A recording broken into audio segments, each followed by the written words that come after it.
Salut à tous, alors on teste une nouvelle configuration avec un éclairage un peu chelou, mais bon c'est pas grave, on va y arriver. Alors aujourd'hui je voulais te parler un peu des idéalistes aux Beaux-Arts parce que moi j'ai fait partie de ces gens qui allaient aux Beaux-Arts pour tout découvrir, tout apprendre, s'ouvrir à des nouveaux médiums, à découvrir l'histoire de l'art, ne faire aucun compromis, présenter ma propre vision de l'art sans aucune, comment on appelle ça, concession.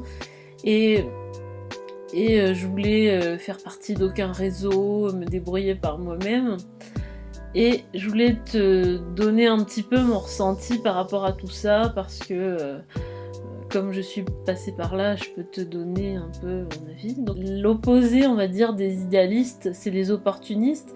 Alors, les opportunistes, c'est ceux qui savent parler avec les bonnes personnes, par exemple, aux Beaux-Arts, parler avec les bons profs, et puis les bons intervenants en règle générale. C'est celui, tu m'excuses, je regarde un peu ma feuille, celui qui est opportuniste, c'est celui qui a des références, qui sait les placer, qui sait se placer dans un contexte art contemporain.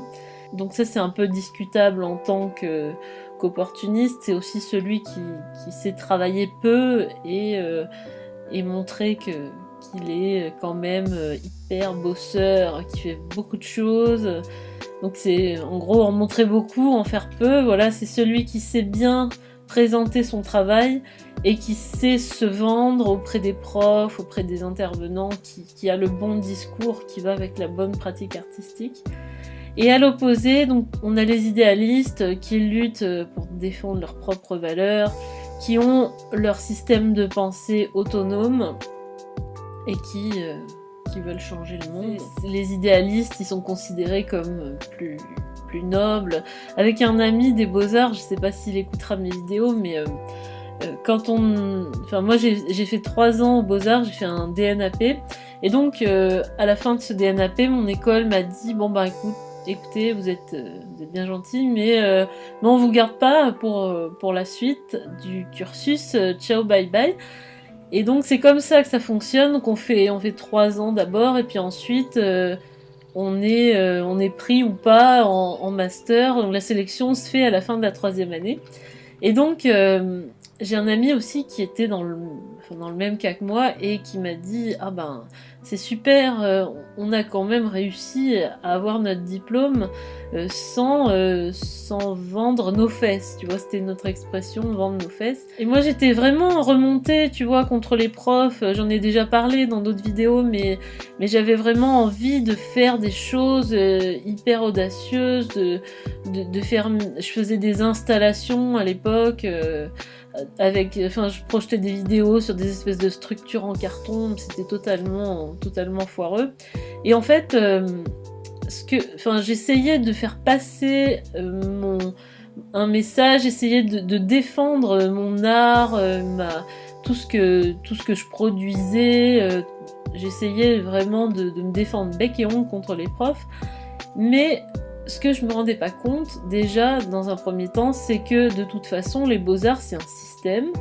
C'est le système, c'est pas les Beaux-Arts finalement, c'est une école d'art contemporain.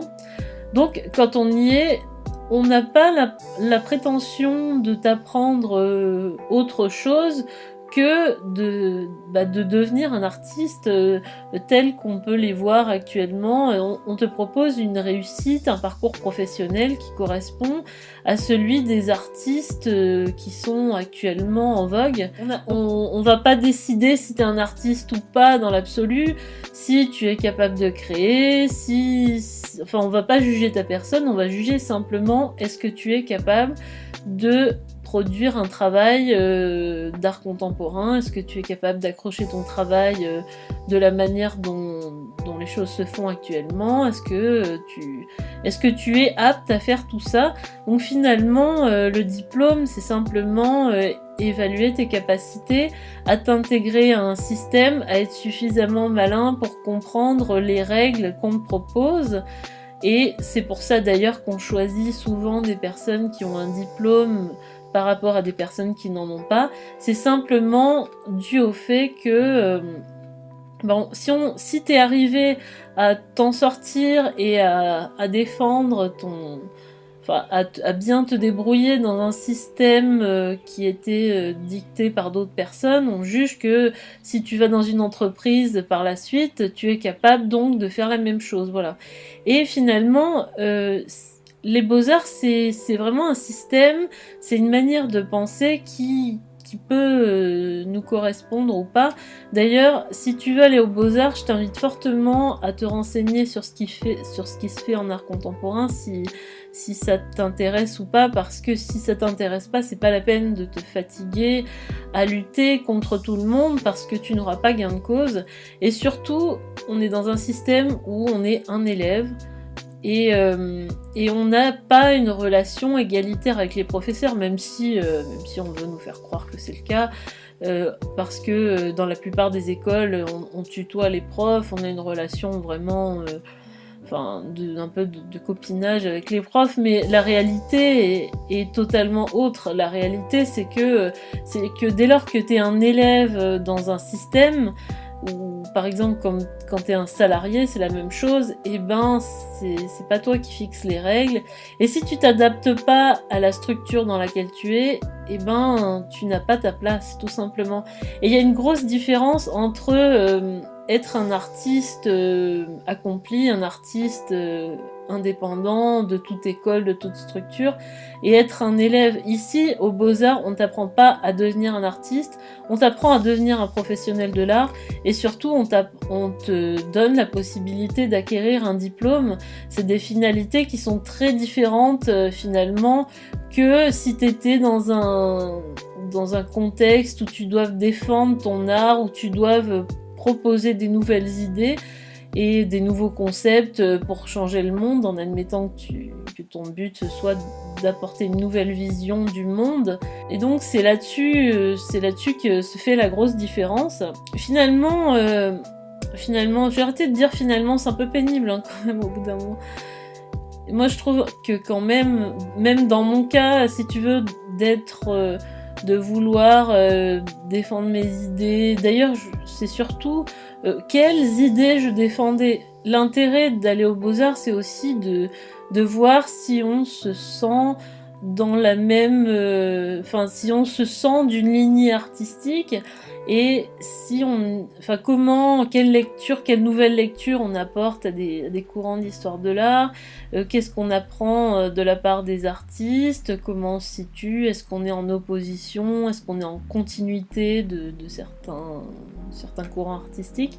Et finalement, c'est un peu ridicule quand on est étudiant aux Beaux-Arts et qu'on ne connaît pas grand-chose, comme moi quand j'étais en 3e année. C'est un peu ridicule de vouloir révolutionner tout, de vouloir changer le monde, de vouloir défendre. Finalement, je défendais des convictions qui n'étaient pas... elles n'étaient même pas les miennes, puisque je savais même pas quelles étaient mes convictions. Donc c'était finalement un peu prétentieux de ma part, et puis un peu naïf, parce que il fallait aussi que j'arrive à formuler ma propre démarche, mes propres idées. On crée pas un mouvement à partir de rien. Tu regardes les partis politiques qui créent un mouvement, qui font campagne. On fait pas campagne en étant contre tout, en étant opposé à tout. On a toujours, aux Beaux-Arts, on a toujours quelque chose à apprendre de la part des autres, même dans toute structure. Et c'est intéressant quand même de formuler des idées contraires à quelque chose qu'on a étudié, quelque chose sur lequel on a réfléchi quand même. Si tu prends par exemple Picasso ou Steve Jobs, c'est des personnes qui ont apporté quelque chose de nouveau, c'est des personnes qui sont vraiment distinguées du lot parce que ils ont produit beaucoup de travail et beaucoup de réflexion par rapport à leur domaine, hein, si tu veux. Steve Jobs, c'est quelqu'un qui a produit énormément, qui a énormément réfléchi à sa marque et à ses produits en général, qui a vraiment façonné l'identité d'une marque et aussi Enfin, c'était un projet de toute une vie, tu vois, par exemple, le travail de Picasso aussi, c'est énorme.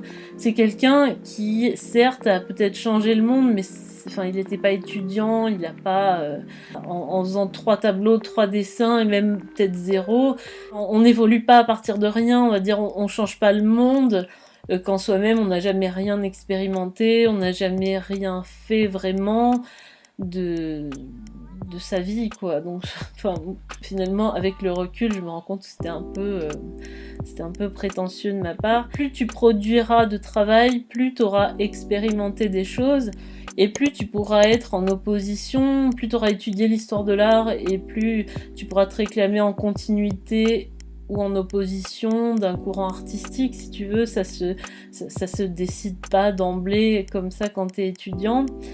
Et surtout, je pense que ça donne un peu, ça t'amène à te fermer l'esprit. Moi, c'est un peu le piège dans lequel je suis tombée, c'est que quand j'étais contre tout, finalement, j'écoutais pas du tout ce qu'on me disait, je prenais pas le temps de voir où étaient vraiment les défauts de mon travail. Et je pense que ça m'a fait quand même perdre du temps d'être en opposition systématique. Donc c'est pas ce que je te conseillerais forcément. Mon conseil dans tout ça, ça serait quand même de réfléchir, de prendre en compte ce qu'on te dit. Et surtout, si t'es idéaliste, tu auras tout le temps d'exercer tes idées, tu auras tout le temps de forger ta personnalité, mais ne t'oppose pas systématiquement au système. Pour avoir ton diplôme, essaye quand même de t'intégrer au contexte, tu apprendras toujours beaucoup plus de choses, et tu pourras être revendicatif quand tu auras étudié, quand tu auras travaillé. Voilà, c'est mon conseil. Ne reste pas dans la frustration de la critique des professeurs, ne te replie pas sur toi-même et sois constructif et prends ce que tu as à prendre dans ce contexte-là. Moi, les beaux-arts, c'était une aventure formidable où je me suis beaucoup remis en question, j'ai appris beaucoup de choses et je te souhaite d'évoluer positivement dans ce contexte. Alors si tu me connais pas encore, j'aide les créatifs à dépasser les blocages psychologiques qui les empêchent de créer et je leur propose de développer leur propre méthode basée sur l'intuition créative. Et si tu veux recevoir un conseil créatif par semaine de ma part et mes actualités, les ateliers que j'organise, n'hésite pas à entrer ton mail, c'est le premier lien en description. Je te dis à demain pour la prochaine vidéo. Salut!